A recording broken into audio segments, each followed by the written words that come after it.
hasta el presente, no me he cansado de trabajar incansablemente por ayudar a aquellos estudiantes que desean superarse y graduarse en algún grado, bien sea de licenciatura o de posgrado.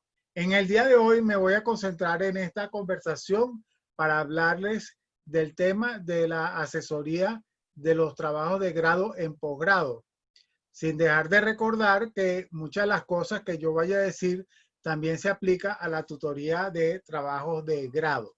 Pero por ahora nos vamos a concentrar con la tutoría de los trabajos de posgrado. Primero vamos a aclarar cuáles son los roles que tiene cada una de las personas que participan en esta relación. Comenzando porque ¿quién es un tutor?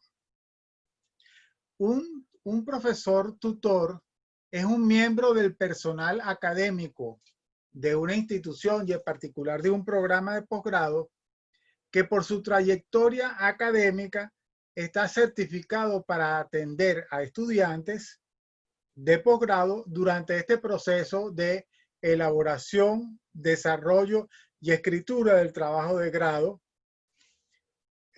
y de tesis. Aquí quiero hacer una primera distinción que es importante para todos, es que hablamos de trabajo especial de grado de especialización, trabajo de grado de maestría y tesis de doctorado. Esto lo hago porque se necesita precisar que la única tesis que existe en el posgrado es la de doctorado.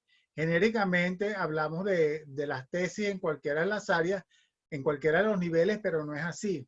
Las tesis se refieren solamente al doctorado, pero genéricamente utilizamos esa expresión para todas las áreas. El término tutor se aplica en el contexto educativo para la atención personalizada que un profesor hace a un estudiante que en el pasado se denominaba pupilo. Esa no es una expresión que se utiliza hoy corrientemente, pero cuando uno habla de tutor se refiere a tutor y a pupilo. Y esos son los términos que se utilizan para designar estos roles. En términos sociales, tutor significa aquellas personas que se encargan de velar o proteger, sobre todo aquellas personas que son menores y que por alguna razón han perdido a sus padres o representantes y necesitan de alguien que vele, que los proteja en su desarrollo personal. También en el ámbito legal, a veces el tutor se refiere a aquellas personas que se encargan de hacer la tutela de aquellas personas que por alguna razón han estado recluidas en prisión o están recluidas en un hospital mental y tienen que rehabilitarse y reincorporarse a la vida cotidiana, y para ello tienen un tutor que los pueda proteger, vigilar y testimoniar que se están preparando adecuadamente para volver a ejercer su rol dentro de la sociedad. Así que pues la palabra de tutor tiene varias acepciones, es para corregir el rumbo, también tiene una acepción en términos de agricultura porque se habla de tutor como una especie de caña que sirve para enderezar ciertas matas, ciertos árboles, para que no crezcan en una dirección inapropiada. Así que el término tutor es como un rol de una persona que presta una ayuda muy personalizada para todas aquellas personas que de alguna manera necesitan atención. Y la clave está en que la atención es personalizada. En el ámbito de las instituciones de educación superior, a veces, y tal como aparece en el título, se emplea el término de asesor de tesis en lugar de tutor de tesis. Las razones para utilizar el término tutor o las razones para utilizar el término asesor dependen de los principios y las prácticas culturales que se realizan, que se llevan a cabo en las instituciones de educación superior. Pero tradicionalmente la expresión asesor es un término para designar a un profesor que está dentro de un programa de posgrado que acompaña a un estudiante desde el inicio y que lo va orientando sobre qué materias o qué asignaturas incluir en su plan de estudio. Es decir, esta tarea normalmente la lleva a cabo el coordinador de un programa de posgrado, pero a veces el coordinador se apoya en otros profesores y estos profesores dan esa atención individualizada al aspirante para que pueda conducirse apropiadamente en los programas de posgrado. Los programas de posgrado son más libres en términos generales que los programas de pregrado y tienen una cantidad de opciones que a veces el estudiante no domina. Y es allí donde el profesor asesor hace su trabajo. Eso es, hace su trabajo por delegación del coordinación del programa, del coordinador del programa o la coordinadora del programa, quien es inicialmente la persona responsable de realizar esta actividad. El asesor, que puede ser formal o informal, puede o no convertirse en el tutor de la tesis. A veces ocurre así, otras veces no ocurre de esa manera. Así que las funciones de asesor y tutor en el contexto de esta presentación lo hemos separado y nos referimos en forma restringida para hablar de tutor de tesis y asesor del estudiante, que el asesor tiene una figura más amplia, pero nos referimos al tutor de la tesis para el trabajo específico de la asistencia que presta un profesor a un estudiante de posgrado en el proceso de realización de la tesis. Una primera afirmación entonces que podemos decir de estos primeros minutos es que el estudiante construye o inicia la construcción de una relación con un profesor de programa de estudio para que ambos inicien formalmente una relación de tutorado.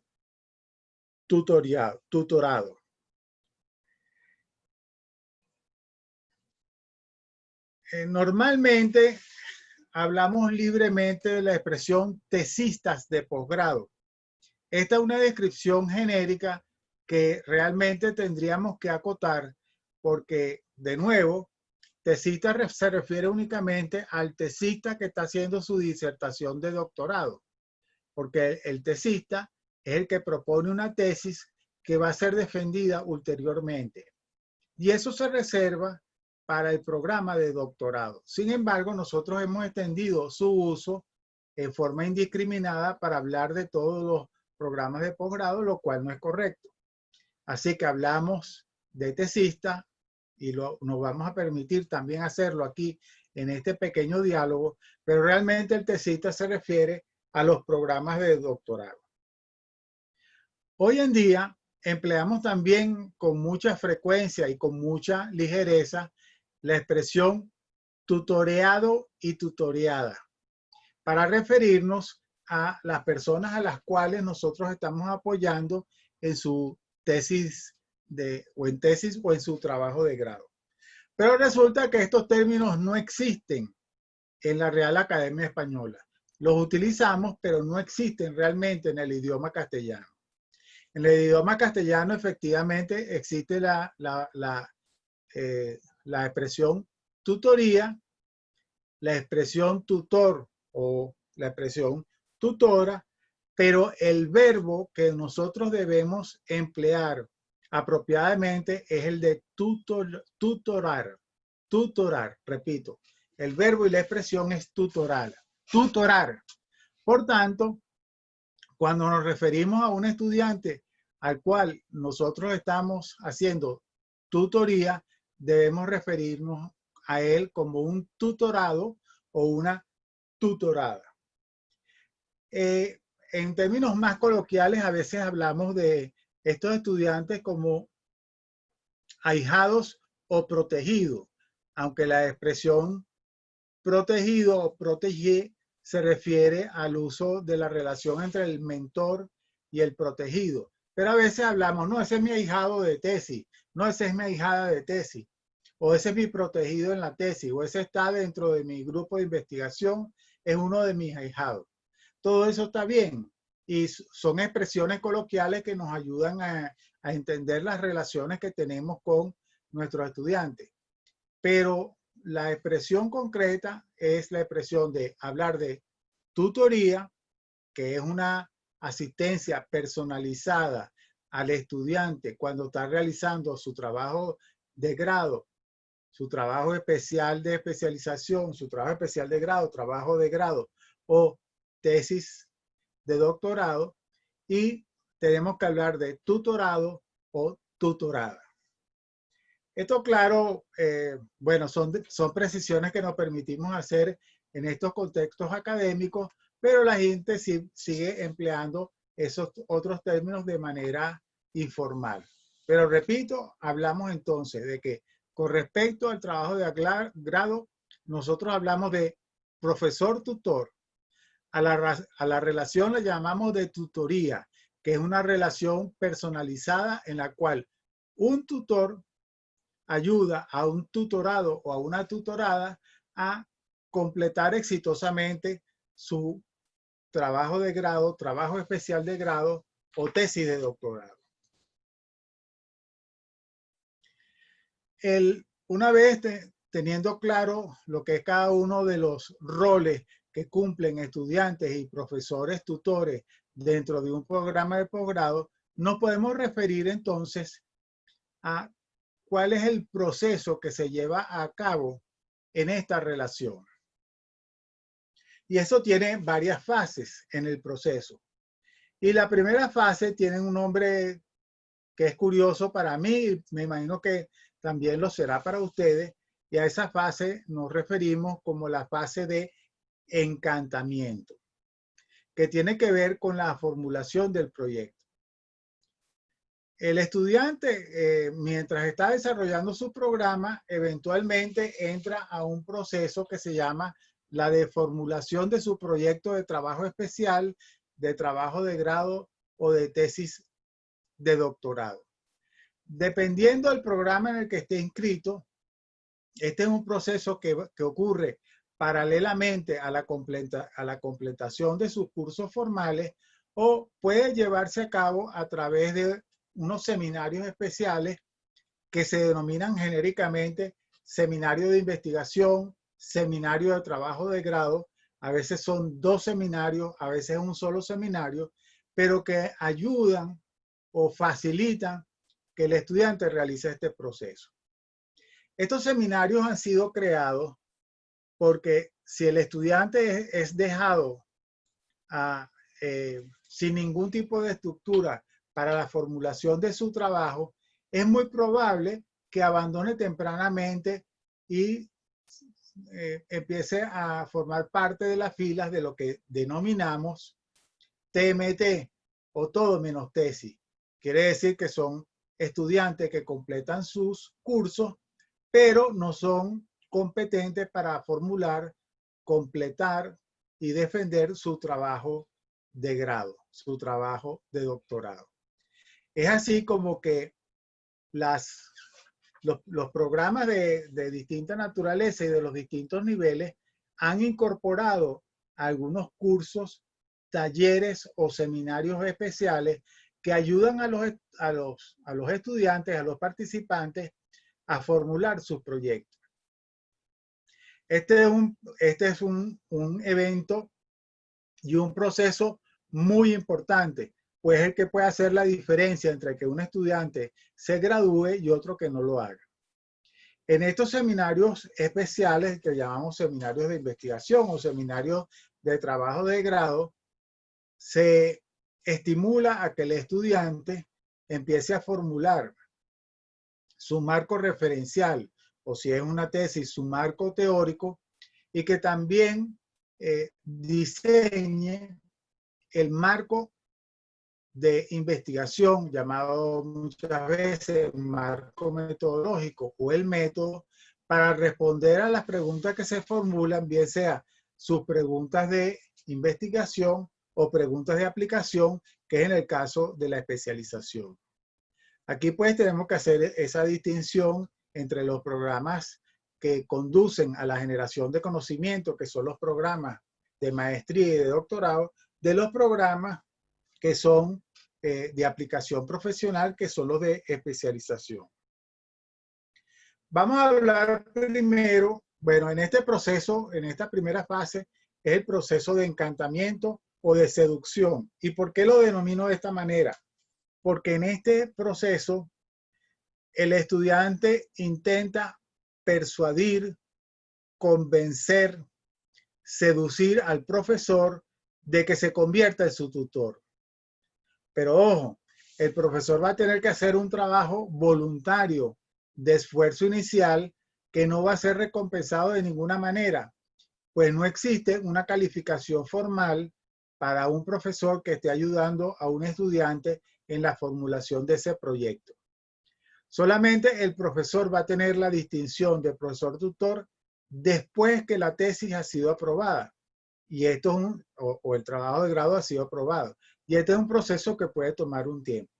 Es decir, que durante el seminario de investigación, el seminario de trabajo de grado, el seminario de tesis, donde el estudiante está asistido por a lo mejor algún otro profesor, el potencial profesor tutor no tiene una figura formal ni es reconocido por la institución como que está haciendo un trabajo. Con lo cual, el trabajo del estudiante en este proceso de encantamiento es extraordinariamente importante. Él tiene que convencer al profesor tutor potencial de que él es la persona más importante y es la que puede hacer la diferencia en el estudiante para que lo ayude a completar apropiadamente su trabajo de grado. Vamos a hablar primero de este proceso dentro del programa de doctorado y después vamos a ir a los otros dos programas, el de especialización y al de maestría. En un programa de doctorado bien establecido, la verdad es que cuando el estudiante ingresa ya con la preaprobación del que posiblemente sea su tutor de tesis.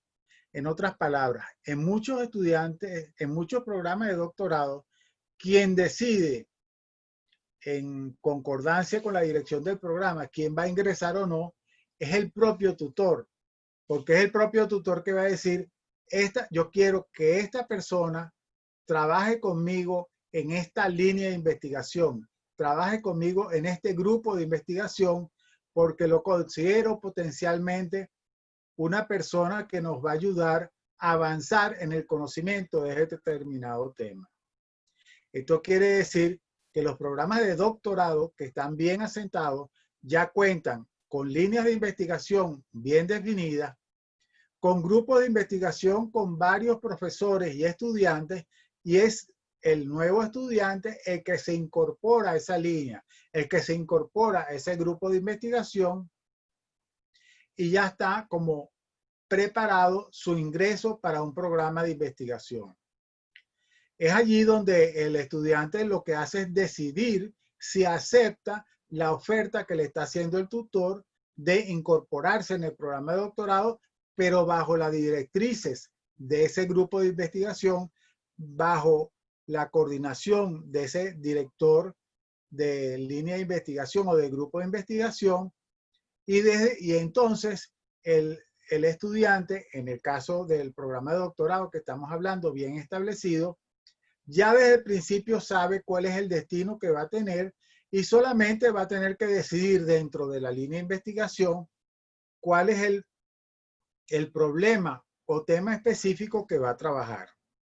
De nuevo repito, esto ocurre en los programas de doctorado que están bastante desarrollados, que tienen cierto recorrido, que están bien desarrollados, y ese es el espíritu de lo que aspiramos de un programa de doctorado, que citan líneas de investigación, que citan los grupos de investigación, y que el estudiante no tenga dificultad, sino aceptar donde el tutor y el estudiante se aceptan mutuamente para comenzar.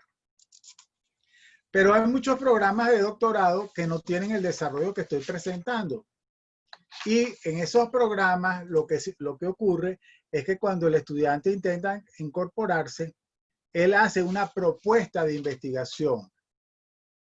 Y el director del programa sondea entre los posibles tutores a ver si el tema de investigación que está proponiendo el estudiante puede ser de algún interés para alguno de los profesores.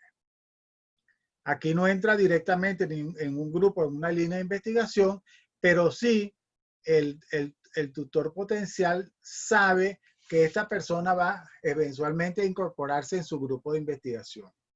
Los programas de doctorado son los programas más selectos, los que seleccionan a los estudiantes más calificados para poder desarrollarse. Así que es de mutuo interés, tanto para el estudiante como para el tutor, invertir conjuntamente en un tiempo que va a llevar a ambos a tener una producción conjunta que genera conocimiento y de la cual se van a beneficiar ambas partes. Se beneficia el estudiante con su tesis, se beneficia el profesor con las posibles publicaciones que se deriven tanto del trabajo previo antes de la tesis como del trabajo posterior después que la tesis ha sido defendida.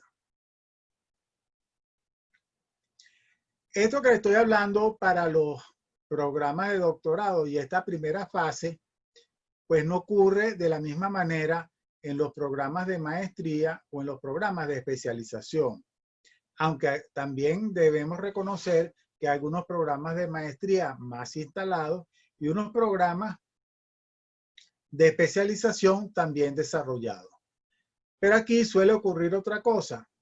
El estudiante tiene poca o ninguna idea de cuáles son las líneas de investigación o de aplicación en el programa, o esa no es su primera prioridad, y el estudiante entra al programa a realizar una cantidad de cursos y tiene la expectativa de que en algún momento tiene que hacer un trabajo final que va a resultar en un trabajo especial de grado, que es el de especialización, que es un trabajo de aplicación, o de un trabajo de grado de maestría, donde incipientemente el estudiante va a demostrar que puede realizar investigación bajo supervisión.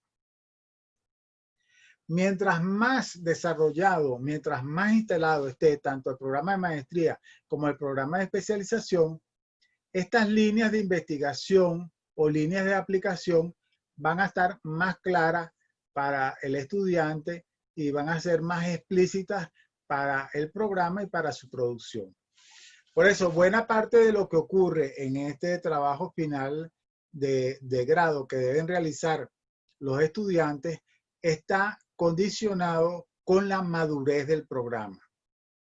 Mientras más maduro esté el programa, mientras más formalizado esté el programa, mientras más institucionalizado esté el programa, son menores las dificultades que va a tener el estudiante para construir su relación con el tutor potencial. La búsqueda de un tutor en el caso de la especialización es un poco diferente a la búsqueda de un tutor en el caso de la maestría. ¿Por qué decimos esto? Porque en el caso que la persona esté buscando un tutor de maestría, el estudiante como primera medida debe revisar la trayectoria de investigación que tiene el profesor que él considera candidato sobre el tema. Muchas veces el estudiante no lo conoce. Muchas veces el estudiante no sabe si el profesor está verdaderamente preparado para conducir y asesorar una investigación. Por otra parte, cuando se busca un tutor para el área de especialización, el incidente crítico es que esa persona haya sido o sea consultor, que sea un especialista, que sea una persona que haya realizado una cantidad de trabajo, bien como experto o bien como consultor, para resolver problemas profesionales. Fíjense que son dos roles diferentes. Hay un rol que es el rol de consultor, que es el especialista. Y hay un rol que es el del investigador, que es el más convencional cuando hablamos de investigación. Pero si usted está en un programa de investigación, usted tiene que buscar gente que tenga experticia en el área de investigación. Y si usted está en un programa de especialización, tiene que buscar personas que estén más especializadas perdón, que sean mejores en el área de aplicación, consultores o expertos. ¿Cómo usted, estudiante, decide quién es quién? Bueno, uno de los mejores indicios que tenemos del probable éxito de un tutor es mirar qué trabajos previos ha asesorado el profesor en términos de investigación o en términos de especialización. Si el programa es lo suficientemente maduro, y sigo haciendo énfasis en la madurez del programa como una condición para que esto se consolide, el profesor de un programa de especialización o el profesor de un programa de maestría tendrán su línea de investigación o su línea de aplicación, y eso se va a ver reflejado en los trabajos de grado que el profesor ha asesorado previamente, que ha tutorado previamente. Es así como una forma de verificar las credenciales que tiene el profesor es mirar, en el caso de investigación, las publicaciones y los trabajos de grado de maestría que ha asesorado previamente.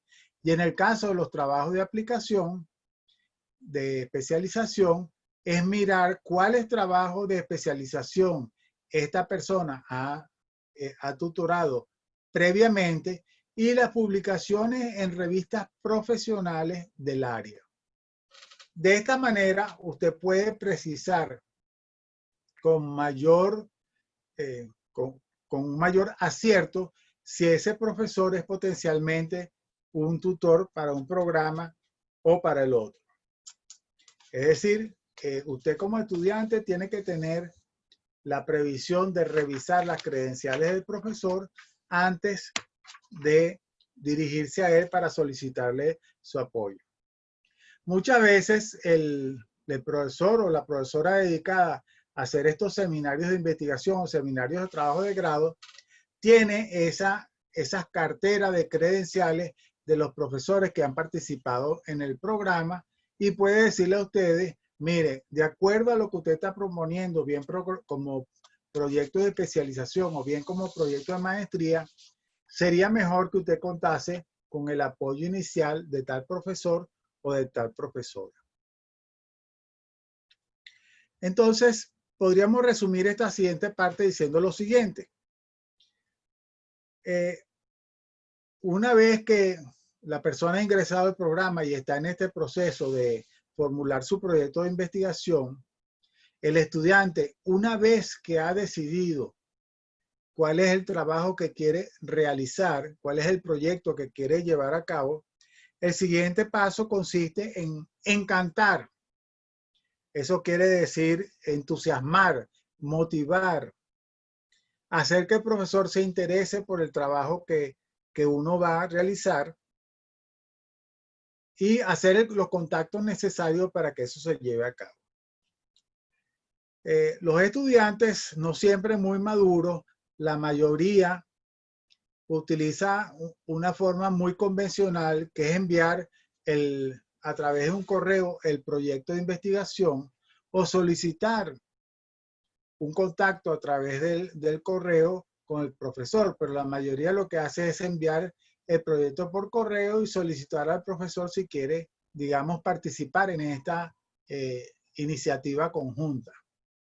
Esto, aunque funciona muchas veces, no siempre es lo mejor.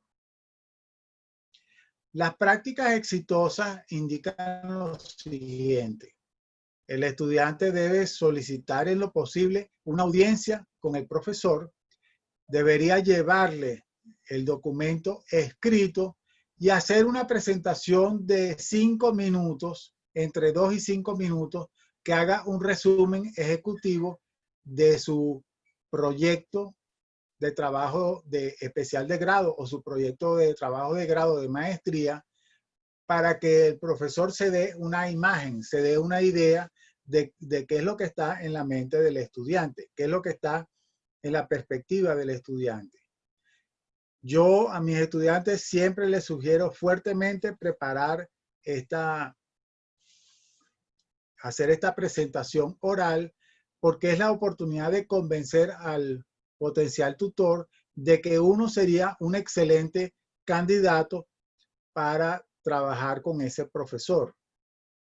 Los profesores en términos generales no están esperando que el estudiante simplemente se arrime y esté esperando que el profesor le resuelva todo. Todo lo contrario, el profesor está esperando que el estudiante haga un valor agregado con su trabajo y que conjuntamente puedan construir una relación que sea de mutuo beneficio.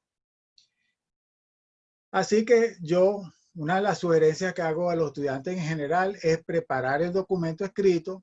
También puede enviarse con antelación, pero solicitar una audiencia con el profesor y en lo posible preparar una presentación oral muy corta, entre 2 o 5 minutos, para poder mostrar y demostrar que uno está motivado, que uno tiene las credenciales para hacer el trabajo y que ha solicitado la ayuda de este profesor porque es la más indicada para llevar adelante el trabajo.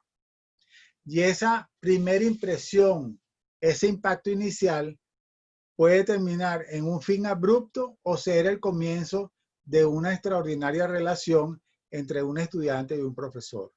Recuérdense que esta va a ser una relación que puede durar un mínimo de un semestre, hasta puede llevar 2 años en el caso de las tesis de doctorado, de las disertaciones de doctorado, y comenzar esa relación requiere tener una promesa de ambas partes para que eso pueda terminar con un buen propósito. A los profesores en general no les gusta estar invirtiendo su tiempo, que siempre es muy valioso, en atender a estudiantes que no tienen el compromiso, la dedicación o el involucramiento para terminar. Y es al estudiante a quien le corresponde motivar, convencer, entusiasmar al profesor para que los acompañe en esta actividad tan importante. Una vez que el proceso de encantamiento ha progresado, viene la fase de cultivar la relación, y ahí es donde yo hablo del sub y baja de la relación. Una vez que se ha concretado y que ha comenzado y se ha formalizado esta relación, viene entonces el intercambio de expectativas y de personalidades. Y aquí hay que hacer unos apartados muy precisos. Primero hay que hacer un contrato psicológico y una conferencia de autoría. Es decir, ¿qué es lo que yo pongo en la relación? ¿Qué es lo que tú pones en la relación? ¿Cuáles son mis compromisos? ¿Cuáles son tus compromisos? ¿Cuál va a ser tu dedicación? ¿Qué es lo que tú esperas de mí? ¿Qué es lo que yo espero de ti? Y en ese sentido podemos decir que hay diversidad de personalidades de estudiantes y diversidad de personalidad de los profesores. Hay profesores que ofrecen mayor distancia social, hay profesores que son muy cercanos, y entonces ese intercambio, esa maquinaria tiene que empezar a aceitarse para que ese matrimonio por conveniencia que va a durar entre un semestre y 2 años pueda llevarse a cabo. Recuérdense ustedes que un trabajo de maestría tiene alrededor de 350 tareas y un trabajo de doctorado tiene alrededor de 700. Y en esa tenemos que acompañar al estudiante, y el estudiante tiene que apoyarse en el profesor para llevar a cabo. Es conveniente acordar una conferencia de autoría para saber quién va a ser responsable de las publicaciones que se deriven de cada uno de los proyectos que estamos realizando, y tienen que tener claro qué es lo que va a hacer el estudiante y qué es lo que va a hacer el profesor. El profesor no es un corrector de redacción y estilo, aunque pueda ayudarlo a ello. El profesor tutor tampoco hace un análisis cuantitativo o cualitativo de la tesis. Eso no es responsabilidad del tutor, pero el tutor puede ayudar en esa dirección.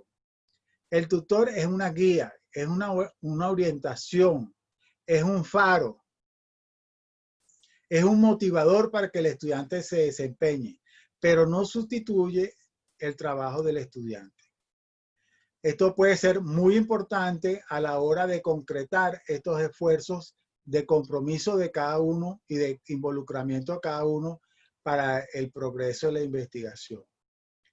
Después de los años que he tenido yo de experiencia, lo que les puedo decir es que hay diversidad de estudiantes, hay estudiantes muy independientes y otros muy dependientes, que usted puede fracasar como estudiante o como profesor en su relación de trabajo de grado y que cada trabajo de grado es una oportunidad para el aprendizaje, el crecimiento y el desarrollo de ambos. Y finalmente tenemos que estar atentos porque con el advenimiento de la inteligencia artificial cada vez vamos a estar más en competición con las computadoras, con los programas de computadora en el asesoramiento de los estudiantes de su trabajo de grado. Y solamente nuestro aporte personal, nuestro aporte como personas, el compromiso que hacemos de amor, el compromiso que hacemos de dedicación con nuestros estudiantes es lo que va a hacer la diferencia para que más estudiantes se nos acerquen y para que nosotros entendamos y podamos colaborar con el progreso de ellos en sus trabajos de grado. Bueno, con estas ideas iniciales, pues estaría yo dispuesto a escuchar sus preguntas, sus comentarios, sus consideraciones sobre esta relación que existe entre el estudiante y el facilitador, el tutor de los trabajos de grado. Muchas gracias, profesor Jaber. Una excelente presentación, concisa y muy profunda. Realmente cubrió todos los aspectos que se están relacionados en la tarea del tutor. Vamos a pedir, debo decir algo, que el lema del profesor Jaber es crear para impactar y producir con calidad para el bienestar. Ese es su lema personal y por lo cual guía todo su trabajo profesional. Bueno, queremos pedirle por favor a los participantes que todas las preguntas las hagan por el panel de preguntas y respuestas. Y aquí tenemos las siguientes, profesor.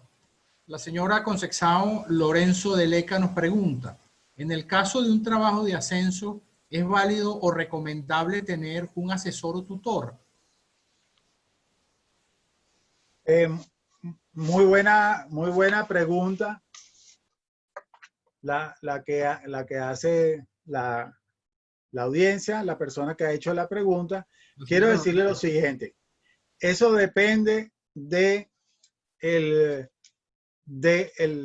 las instituciones de educación superior. En algunas instituciones de educación superior, en particular algunas universidades, está definida como reglamento que cada persona necesita tener el apoyo de un profesor, de una profesora, de un mentor, de una mentora que tenga más experiencia para apoyarlo en su trabajo de ascenso. Algunas veces eso está decidido por diseño.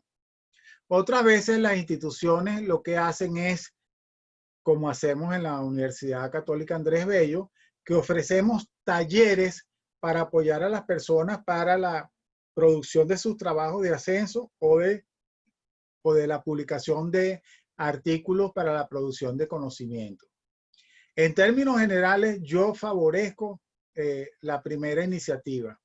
Es decir, cada profesor que ingresa en un programa como profesor y que se va a desarrollar en el escalafón, debería tener un mentor, una persona de mayor experiencia que esté en las etapas superiores del escalafón. Digamos, los profesores titulares y asociados deberían apoyar a los profesores instructores, asistentes y agregados a progresar en sus trabajos.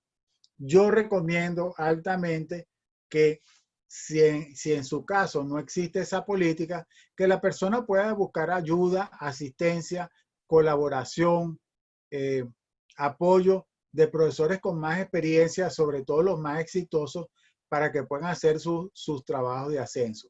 Al fin y al cabo, las personas que tienen más tiempo conocen mejor cómo es la comunidad de profesores y pueden saber con mayor precisión si el trabajo que uno está presentando va a ser eventualmente aprobado o no.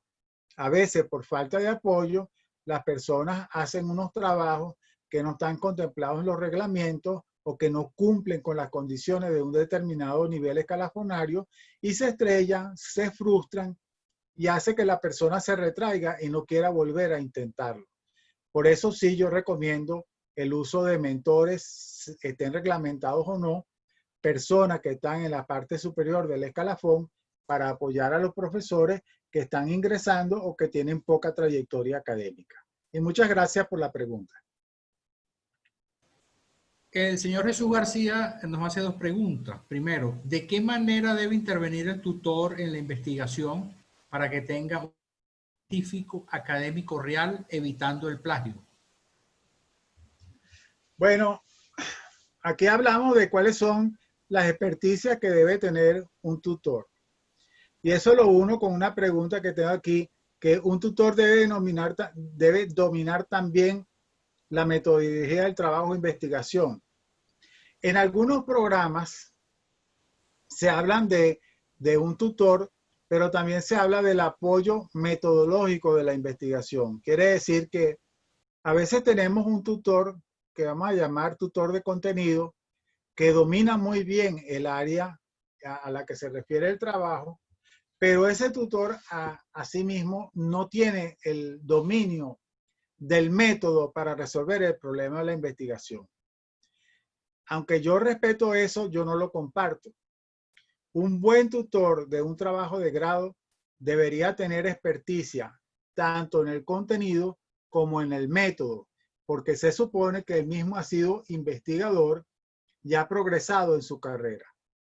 De todas maneras, eso no ocurre en muchos programas. En muchos programas se separa el tutor de contenido con el apoyo desde el punto de vista metodológico.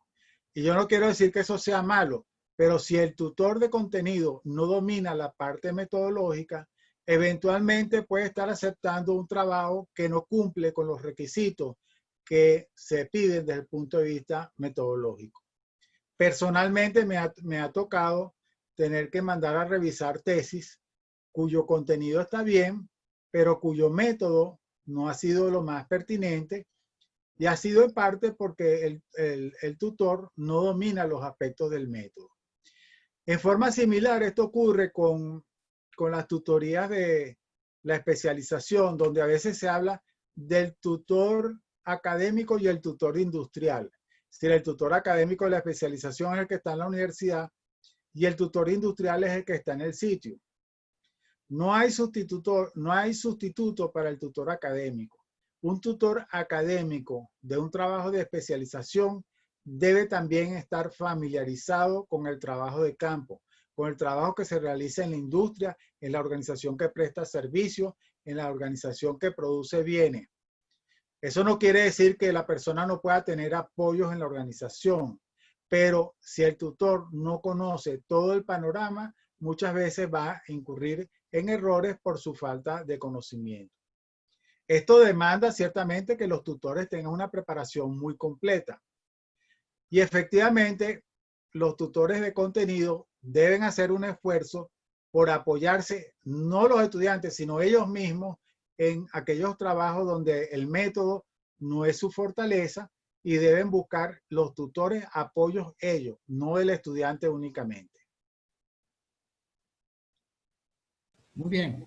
El señor, también el señor García, perdón, también nos pregunta, asumiendo la realidad universitaria de Venezuela, ¿cómo se podría plantear un esquema contextual en cuanto a un filtro académico, tanto para la elección del tutor por parte del tesista, como de su aprobación por parte de la universidad?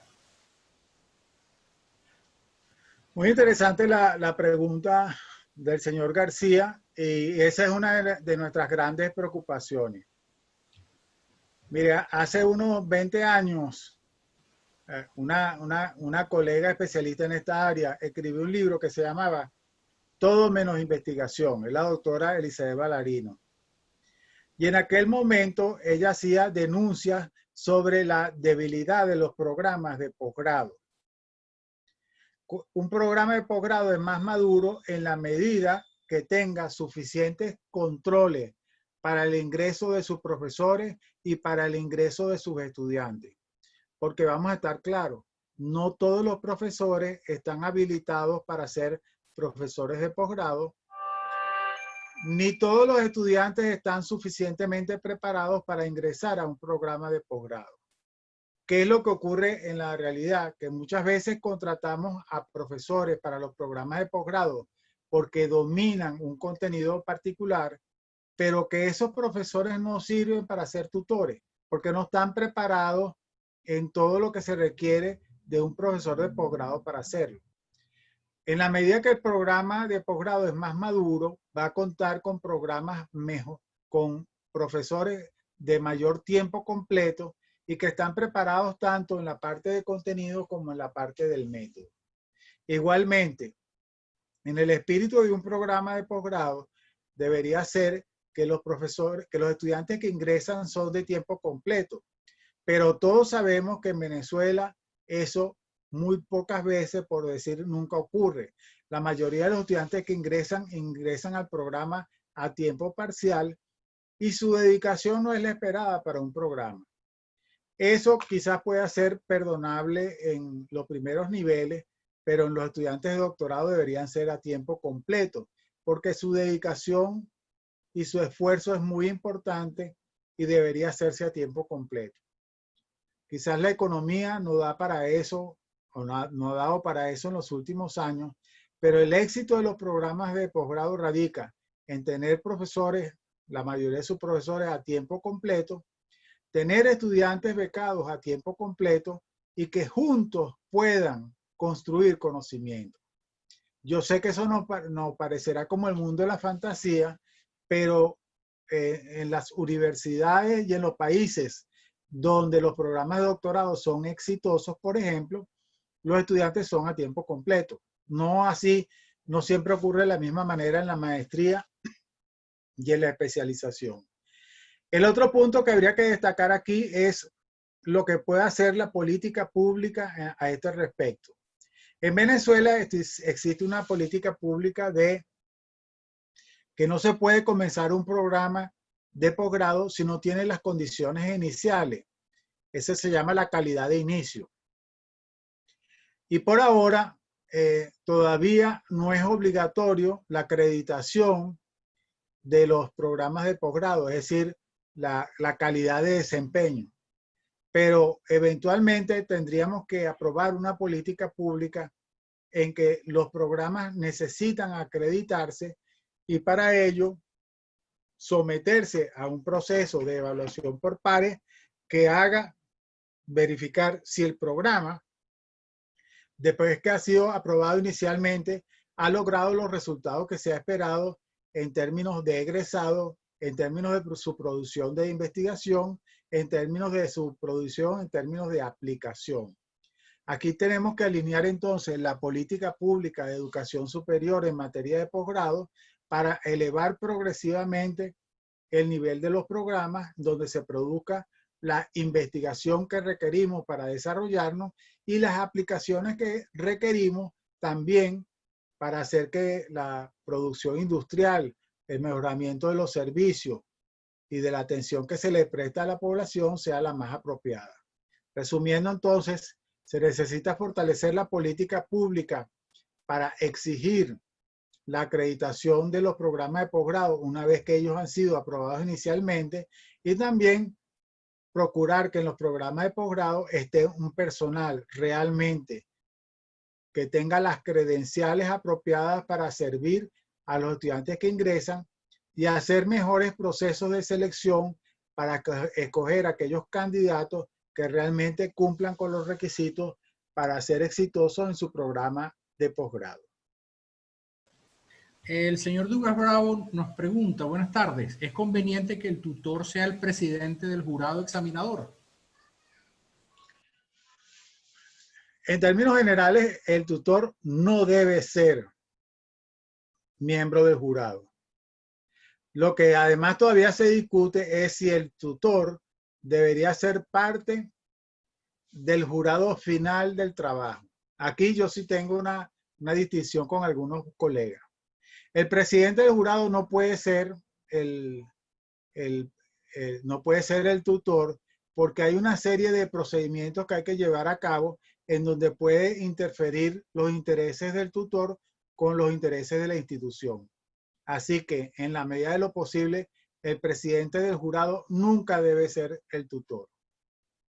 Lo que sí me parece un extremo, aunque es una práctica que se utiliza en algunas universidades, es que el tutor no esté en la defensa del proyecto de la tesis o que en algunos casos se pueda excluir de la defensa del trabajo de grado. El tutor es un miembro integrante tanto del proyecto como de la tesis final, sea especialización, maestría y doctorado, y debería formar parte del jurado. La señora Ana López pregunta, excelente presentación. De acuerdo a su experiencia, ¿cuántos trabajos de grado o tesis se podría tutorear en un periodo académico? Bueno, esa es otra discusión que llama la atención de mucha gente, porque a veces ocurre, y esto es un exceso, que un mismo profesor está asesorando muchos trabajos de especialización o de maestría o de doctorado. Normalmente los programas tienen una política donde sugieren cuál es el alcance del control que debe tener un profesor para saber cuánto trabajo puede asesorar simultáneamente. Hay ocasiones especiales en que un tutor puede tener varios estudiantes, pero no es lo correcto. Lo correcto sería que el programa ofreciera suficientes profesores para que no sea necesario recargar a un solo profesor de varios trabajos de grado. No existe una regla única porque yo he visto profesores que son muy eficientes con varios trabajos de grado. De hecho, hacen comunidades para poder hacer más eficiente el programa. Pero yo diría que el número mágico es entre 3 y 5. Y dependiendo del nivel, porque no es lo mismo atender estudiantes de especialización y maestría que atender estudiantes de doctorado. Hay lo que se llaman los sistemas de supervisión de trabajo de grado y tesis, que en donde el profesor tutor cuenta con estudiantes de doctorado que apoyan a los estudiantes de maestría y que estos a su vez apoyan a los estudiantes de pregrado o estudiantes de doctorado que apoyan a los estudiantes de especialización.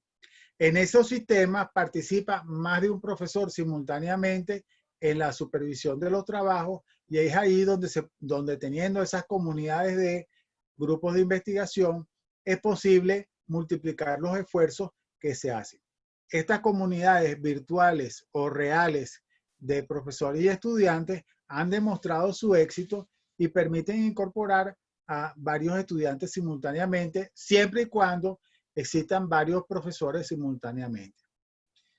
Yolanda pregunta si esos tutores que siempre están ocupados y no se consigue qué hacer con ellos. Bueno, existen maneras de precisar cuáles son las responsabilidades que tienen los profesores tutores en su gestión de asesoría de los trabajos de grado. De esta manera se puede precisar, se puede hacer advertencia al director del programa sobre si se están cumpliendo con los requisitos que deben llevar a cabo los profesores. Muchas veces existen formatos de evaluación que tienen que completar los estudiantes con respecto a sus profesores. Y esa es una buena medida. Decirle a los propios estudiantes que preparen un informe sobre el desempeño de los tutores.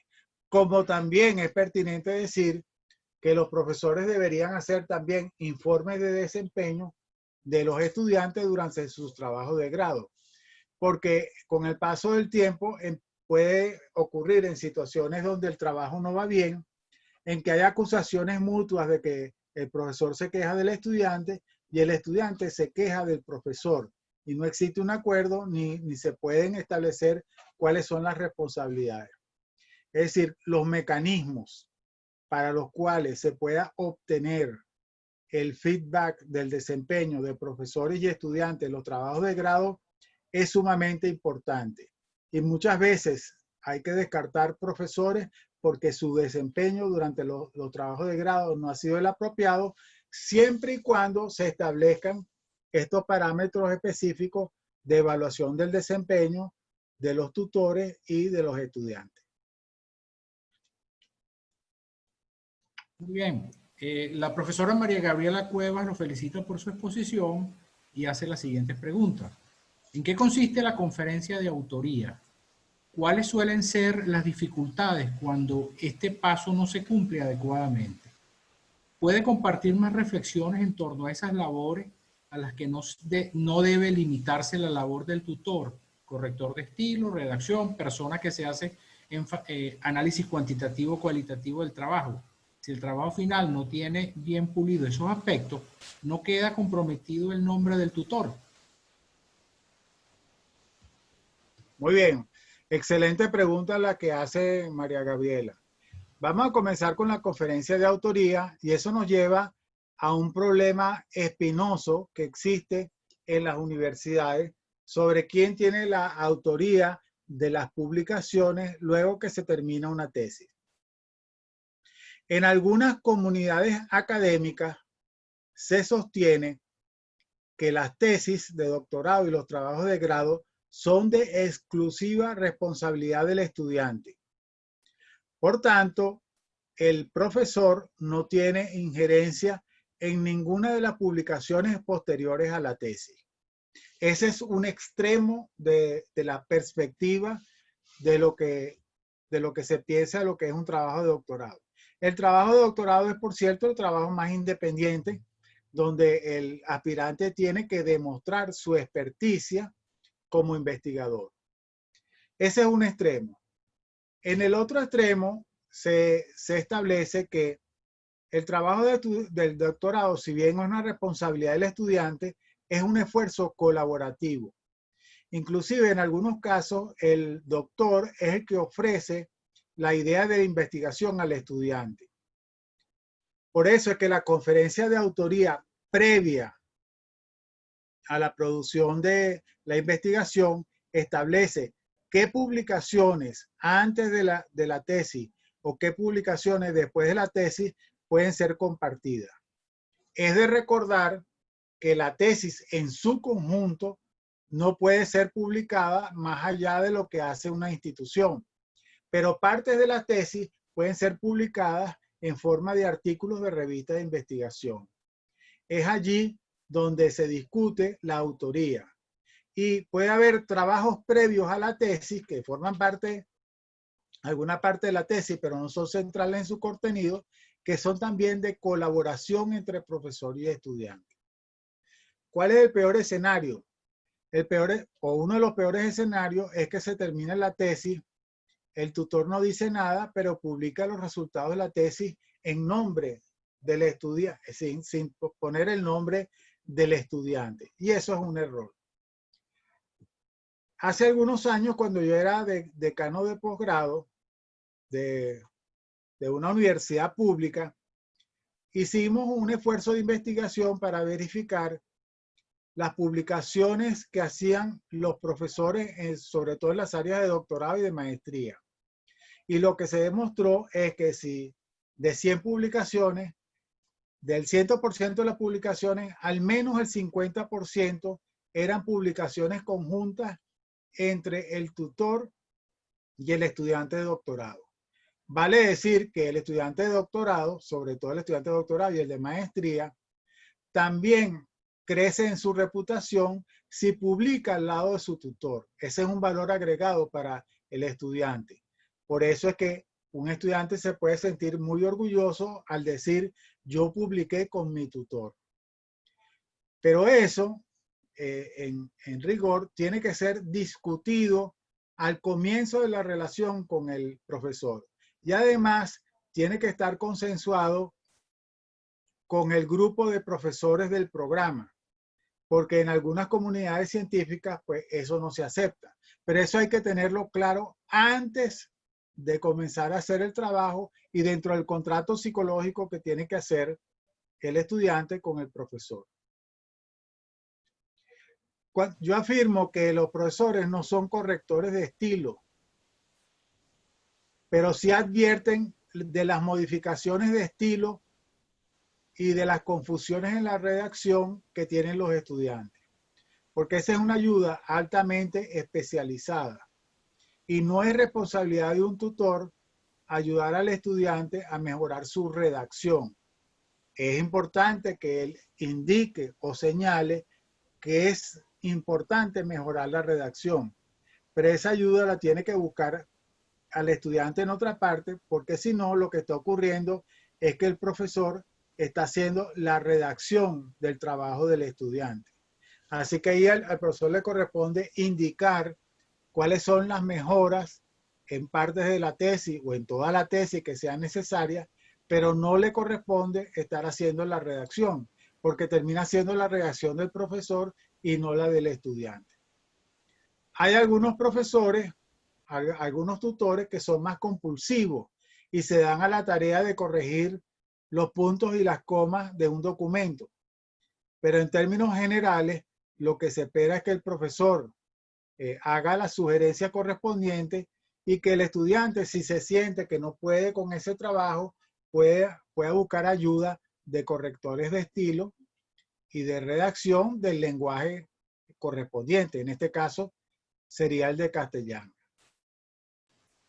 Otro punto tiene que ver, déjame terminar, que el otro punto tiene que ver con los análisis cuantitativos y cualitativos. Una cosa que el profesor oriente sobre los análisis cuantitativos y cualitativos de un trabajo y otra cosa que es que el profesor se responsabilice por hacer esos análisis. Eso no es una práctica prudente, pues es el propio estudiante el que tiene que aprender a hacer esos análisis. El profesor sí puede tener responsabilidad en decir, ese análisis no está bien hecho, tienen que hacerlo nuevamente, tienes que reconducir esto. Una de las cosas que puede ocurrir es que en algunos casos uno puede ayudar a un estudiante más de lo que debiera con respecto a estos análisis, pero ocurre con mucha frecuencia que el estudiante termina por colgarse del profesor y pedirle cada vez más que él haga el trabajo que le corresponde al estudiante.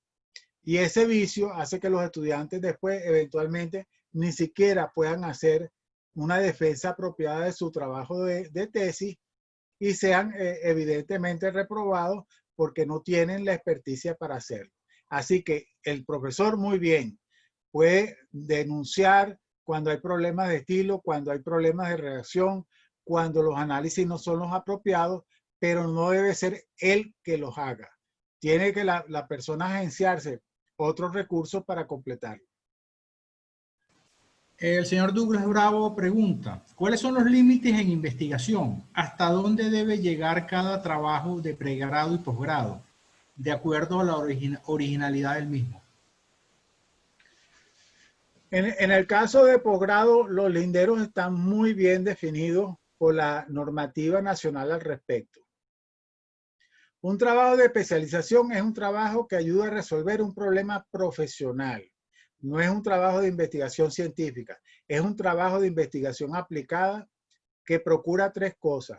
O realiza un diseño que puede terminar en un desarrollo, o hace una evaluación, que es lo que se llama investigación evaluativa, o puede hacer una intervención.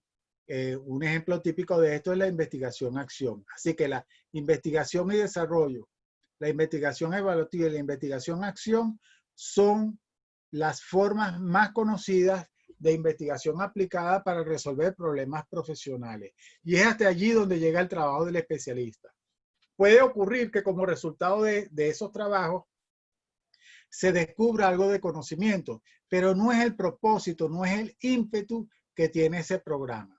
El ímpetu de los programas de especialización es resolver problemas, desarrollar aplicaciones o promover nuevas ideas. En el caso de la maestría, el estudiante tiene que demostrar que domina las metodologías o el método para generar conocimiento.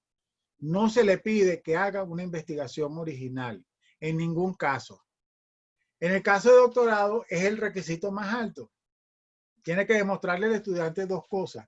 Primero, que puede hacer investigación independiente y segundo, que con su trabajo se hace un aporte al conocimiento. Algunas veces el aporte al conocimiento es un aporte de una idea completamente nueva como resultado. Otras veces solamente hace un agregado. Con mis estudiantes yo hago el chiste de la teoría del cachito. Se hace un cachito de conocimiento. agrega el conocimiento, pero no es una idea completamente nueva. Y por último, el estudiante puede hacer un aporte en el método para hacer la investigación. Muchas tesis hacen aportes al método que luego se convierten en recursos para que otros investigadores puedan hacer otros desarrollos. Entonces, resumiendo, en el trabajo de doctorado es el aporte original y la demostración del trabajo independiente. En el trabajo de maestría se aborda un problema de investigación, pero lo que el estudiante tiene que demostrar es que domina el método. Y en el trabajo de especialización, el estudiante lo que aporta es a la resolución de un problema, bien haciendo un diseño, un desarrollo, haciendo una evaluación o haciendo una intervención. En el caso de los estudiantes de pregrado, es lo que algunos llaman tesinas o trabajo de licenciatura, los requisitos son aún menores. Hay trabajos de licenciatura que parecen de maestría por su requisito y eso es una deformación. De hecho, solo en ciertas, una cosa es que un estudiante aprenda el método de investigación y otra cosa es que obligatoriamente tenga que hacer trabajo de investigación en el pregrado. Esa es una deformidad y eso se hacía porque antes no existían los estudios de maestría. Por tanto, se le daba una formación en investigación más grande a los estudiantes de licenciatura. Hoy en día, ya que existen los niveles de maestría y de especialización, los estudios de posgrado ni siquiera deberían tener trabajos finales de investigación, aunque puede ser que en algunas áreas sea requerido, pero con una pasantía debería ser suficiente para una formación profesional.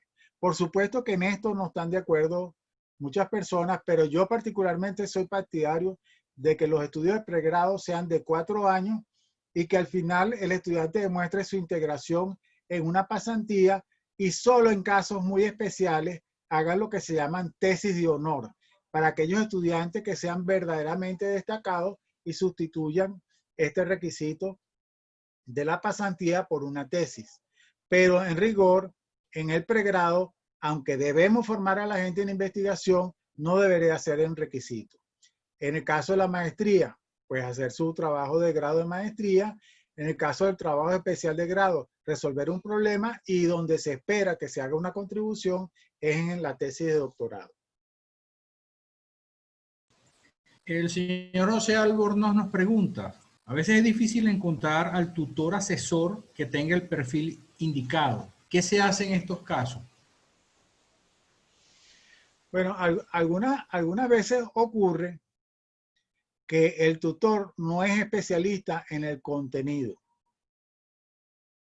Aunque está familiarizado con el tema, no es especialista en el tema, porque los temas son muy diversos. Existen en algunas instituciones la opción de tener un cotutor. Un cotutor es una persona que está más especializada en un tema y que puede colaborar con ello. No siempre en las normativas institucionales está previsto la figura del cotutor, pero es una opción. Estoy hablando de luego con la tesis de doctorado. En la tesis de doctorado, una buena práctica que pueden tener los programas es tener un comité de doctorado. Ese comité de doctorado se formula para el proyecto de la tesis y en él participan personas que pueden tener distintas perspectivas sobre un tema de tesis. Y es allí, en ese comité de doctorado, donde pueden participar personas con más experticia. Algunas veces eso ocurre también en los trabajos de maestría. Pero en rigor, el estudiante no debería proponer un trabajo de maestría o un trabajo de doctorado demasiado alejado de la experticia de los profesores, porque quiere decir que no cabe en ningún grupo de investigación ni en ninguna línea. Y bueno, aunque en el pasado existía esa figura que hablábamos de tutor disc jockey, el tutor disc jockey o DJ, como se dice hoy en día, de que el tutor podía manejar cualquier tesis, eso cada día va desapareciendo con la especialización. Hoy en día los tutores están más especializados, tienen su grupo de investigación, tienen sus líneas de investigación y en lo posible el estudiante debería más bien integrarse a esos grupos y líneas y a veces tiene que declinar a su deseo de hacer un trabajo que está completamente fuera de la experticia de los profesores del programa. Pero de todas maneras se siguen dando casos especiales. A veces hay estudiantes que son verdaderamente brillantes y el tutor lo que hace es una compañía y no se hace necesario que el tutor sea experto. Depende también del estudiante.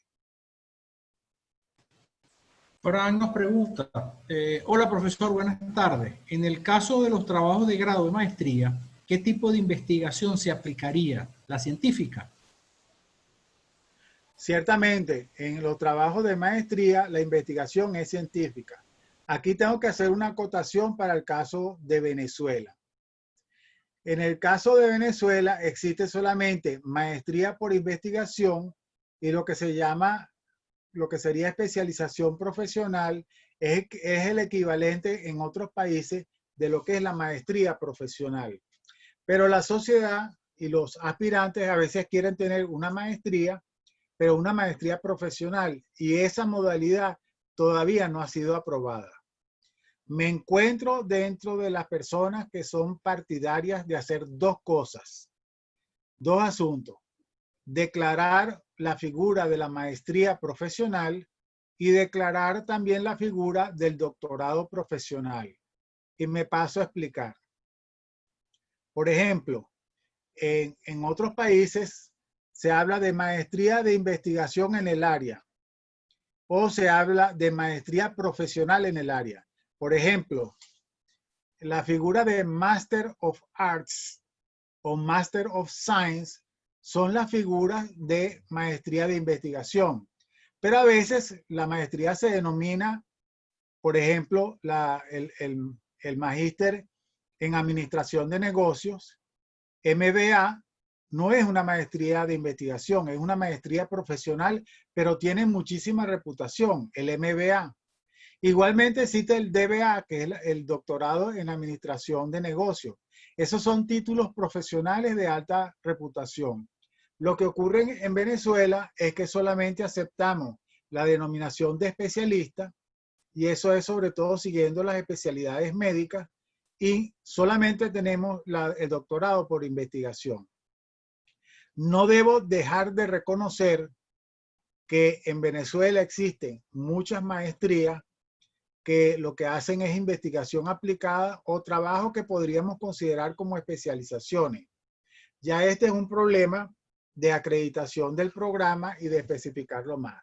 Pero creo que sería muy beneficioso para la política pública en materia de posgrado en Venezuela agregar esas dos figuras: la figura de la maestría profesional y la figura del doctorado profesional, porque hay varias ocupaciones en las cuales no se puede afirmar en forma categórica que son doctorados de investigación y que realmente son doctorados profesionales. Muy bien, creo que no tenemos más preguntas. Yo quiero aprovechar para hacer una pregunta, profesor. El trabajo del tutor y el estudiante normalmente es consensuado, ¿no? Se apoya en la buena voluntad de ambos y en el espíritu de cooperación. La pregunta es, ¿el poder del tutor está regulado en alguna parte? ¿Existe alguna experiencia en otros países, por ejemplo, donde el tutor asuma la dirección de la tesis y pueda inclusive obligar al estudiante a cambiar la hipótesis o la metodología? Por ejemplo, en otros países se habla de director de la tesis más que tutor. Entonces, la pregunta, ¿dónde llega ese poder del tutor con respecto al estudiante que realiza la tesis? Bueno, en la experiencia que yo he visto en materia internacional, cuando se habla de director, el papel va más allá del tutor. En algunos programas de doctorado, el director le dice, tiene que trabajar sobre este tema. Y si no quieres trabajar sobre este tema, te tienes que ir de mi tutoría. En otras palabras, porque en esos países y en esos programas es el tutor el que recluta al estudiante. Es el tutor quien tiene probablemente la beca que se le va a otorgar al estudiante. Es casi como que un contrato de trabajo en el cual el estudiante va para trabajar con el tutor. En algunos casos, hasta el tutor puede advertir que no debe buscar otras asesorías sin el permiso explícito del propio director de la tesis. En otras palabras, los contratos en algunas universidades, aunque no sean explícitos, pueden ser muy leoninos y el estudiante está a merced del tutor. De hecho, hay algunos estudiantes que han tenido que abandonar la universidad o el programa de doctorado donde se encuentra porque las condiciones que coloca el tutor son tan restrictivas que no le dan un razonable marco de acción. Cuando es el tutor el que tiene el dinero, cuando es el tutor el que contrata, cuando es el tutor el que tiene la línea de investigación, tiene mucho más poder sobre el estudiante que en otros programas. Eso específicamente lo he visto en el escenario internacional, no lo he visto en Venezuela, pero no dudo que pueda existir. Pero lo más genérico es que haya un consenso entre el tutor y el estudiante sobre lo que se vaya a hacer. Pero muchas veces el tutor dice, si vas a trabajar conmigo, este es el rango de las cosas posibles que puedes hacer y fuera de eso no te permito que hagas el trabajo conmigo. Y tendría que buscar a otro tutor que le financiara su investigación. Muchas gracias por su respuesta, profesor. Bueno, no tenemos más preguntas en cola. Yo quiero aprovechar para agradecerle de todo corazón, profesor, la extraordinaria presentación de esta tarde. Ha sido muy útil, muy informativa, muy profunda. Y bueno, también quiero agradecer a los queridos participaron a bien asistir a esta charla. Les recuerdo que la charla del profesor Jaber y las otras de la serie pueden ser encontradas y vistas nuevamente en el canal de YouTube de Posgrado UCAP, donde las tienen completamente a su disposición. Muchísimas gracias a todos por su asistencia. Que tengan una feliz tarde. Profesor, extraordinario. Muchas gracias. Muchas gracias, profe, por la oportunidad de participar en este interesante seminario. Estuvo muy, pero muy bien y caramba, sucinta, pero caramba, una profundamente un poco común en este tipo de presentaciones, ¿no? Hay que pensar en el futuro llevar esto a un pequeño manual, un pequeño libro, ¿no le parece? Creo que sería muy pertinente para las futuras generaciones. Así es, algo muy práctico, muy sucinto, muy cortico. Bueno, Guillermo, estamos en contacto. Muchas gracias. Bueno, muchas gracias. Saludos a la audiencia. Con mucho gusto, y especialmente a Virginia y a Ernesto por su valioso apoyo técnico para la realización de esta videoconferencia. Buen día. Muchas gracias a ellos. Muchas gracias. Hasta luego. Hasta luego.